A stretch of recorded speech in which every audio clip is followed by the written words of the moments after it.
Alright, you've probably heard by now that Will Smith smacked Chris Rock at the Oscars. What I'm going to do is I'm going to break down all of the legal issues that arise from that incident. Coming up.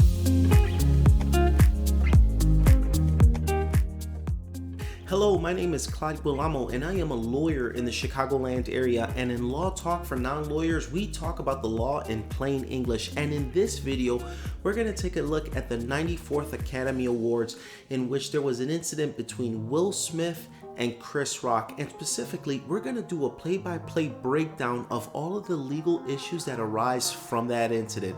Now first, let's start off with the joke that started everything off. Here it is. Jada, I love you. G.I. Jane 2, can't wait to see it. All right? All right, let me explain that joke a little bit so you can understand why it's insensitive. Chris Rock is making reference to G.I. Jane starring Demi Moore. It was a movie in which the star character, which was played by Demi Moore, had a shaved haircut. And as Jada Pinkett Smith is there, she has a shaved haircut. So he's making fun of her haircut. But Jada Pinkett Smith suffers from a condition called alopecia. And one of the common symptoms of that condition is hair loss. So he's very insensitive to Jada because he's making fun of a medical condition that she currently suffers from, okay? And that is something that Will Smith, who's married to Jada, finds really offensive. Now, this joke would come in a criminal case because this joke is called motive evidence. It's evidence that's used to explain the reason why a certain person engaged in a certain criminal act, okay? And here, this is the initial provocation that ultimately leads to the next incident that happens, okay? But this is very important. It would come in any criminal case to go ahead and explain Will Smith's actions, okay? So let's move on to the next clip. Alright, so Will Smith leaving his seat and walking over onto the stage to confront Chris Rock. This would also come in a criminal case, and this would be known as premeditation, okay? Someone who wants to engage in some kind of physical contact may ultimately have to do other steps in order to be able to accomplish that criminal act, okay? What are the other steps here? Well, right now, as Will Smith is sitting in his chair, he cannot accomplish the criminal act of putting his hands on someone else. So he needs to close the distance between himself and Chris Rock, and he does that by moving closer to him. That is evidence of his mental state, of what he is seeking to accomplish when he finally gets up to Chris Rock. So this would come in to go ahead and explain once again what was Will Smith's mental state in engaging in this kind of physical contact with Chris Rock. But let's go ahead and play the clip a little bit further so we can see what happens next. Oh, wow! Ugh.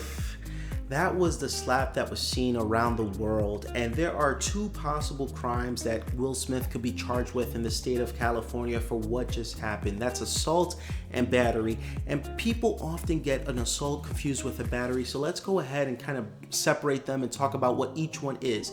Assault is the attempt to commit a battery, okay? So it's not the actual contact, but it's the attempt to commit that contact that gets you charged with assault, whereas battery is the actual use of violence against another, okay?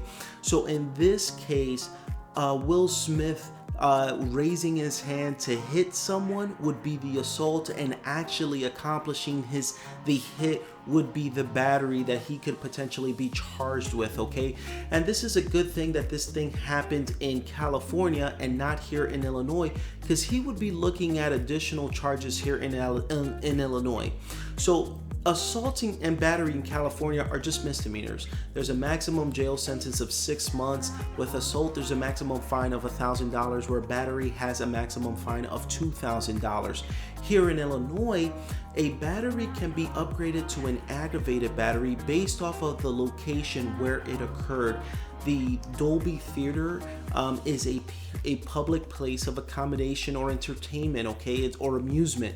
And in Illinois, when you commit a battery in a public place of accommodation or a public place of amusement, that is something that would aggravate the battery from just a misdemeanor battery to an aggravated battery, okay? So if this were in Illinois, he would be looking at a felony with a minimum sentencing range of 2 years on the low end to 5 years on the high end. And this is why it's so important for you to know the laws that apply in your specific state, because 6 months in the county jail is what you might see in California, whereas 2 to 5 years for a class 3 felony for ever being a convicted felon is something that you would possibly see here in the state of Illinois. All right, so let's go ahead and play the next clip. Keep my wife's name out your mouth. Wow, dude. Yes. It was a G.I. Jane jump. Keep my wife's name out your mouth. I'm going to, okay? All right, so you heard the words coming out of Will Smith's mouth, and this is actually going right back to motive evidence, okay? Motive evidence doesn't only come in before the act is accomplished, the crime that is accomplished, okay? Motive evidence can come in after the crime is accomplished if the person is talking about the crime that had just occurred, okay? So him telling Chris Rock to keep Jada's name out of his mouth, that is something that could be used in a criminal case against him as motive evidence.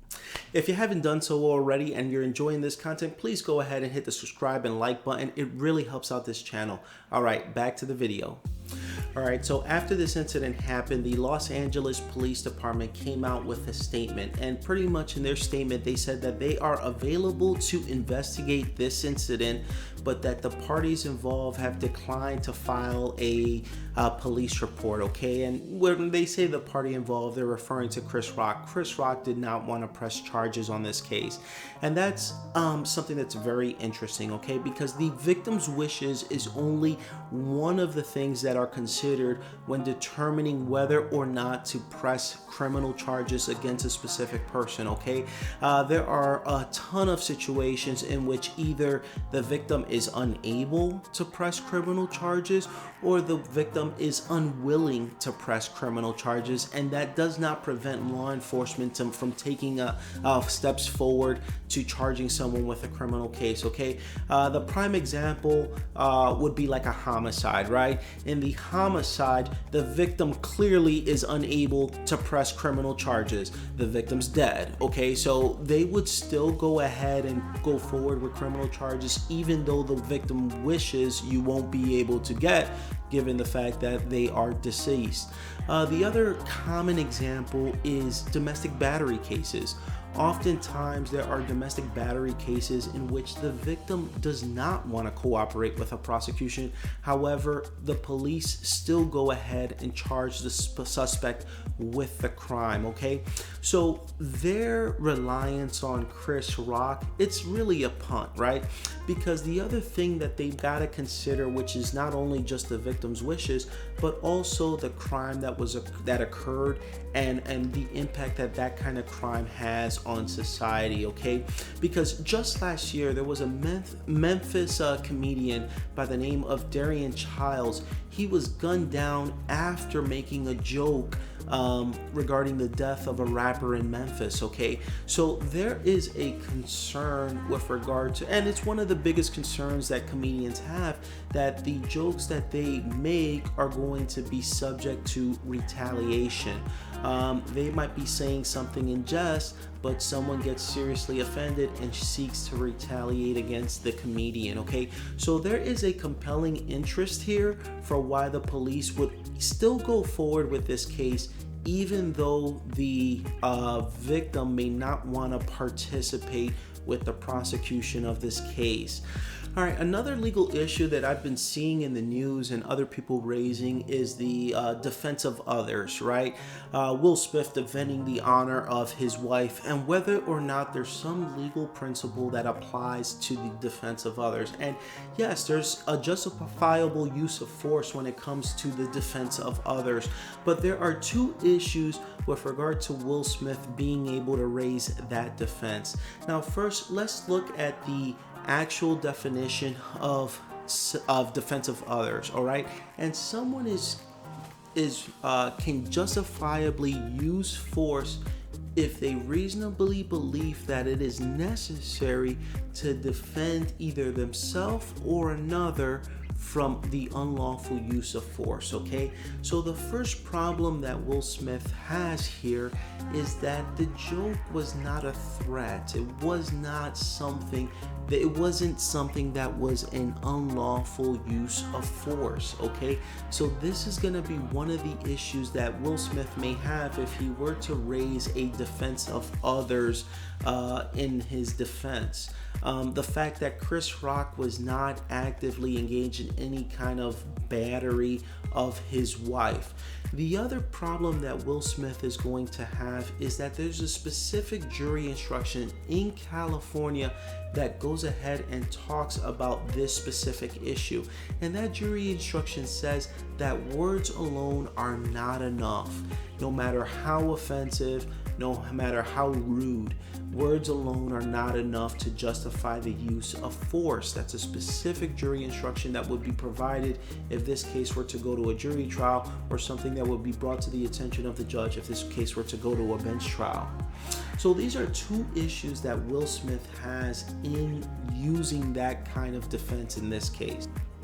Man, this one is a hard one, guys, because I am a fan of both Will Smith and Chris Rock. I think they're both very talented, and whenever instances like this happen, you just wish that they didn't happen, right? You wish you could just hit the rewind button and kind of change what was going to happen in the next 2 minutes, but unfortunately it has happened, and I really do wish both of these individuals the best. Okay, now if you guys have any questions, any comments, feel free to drop them below, and if you want to check out some of my other reaction videos to instances in the news, feel free to go ahead and check hit one of the boxes to my left or right. All right, take care. Bye-bye.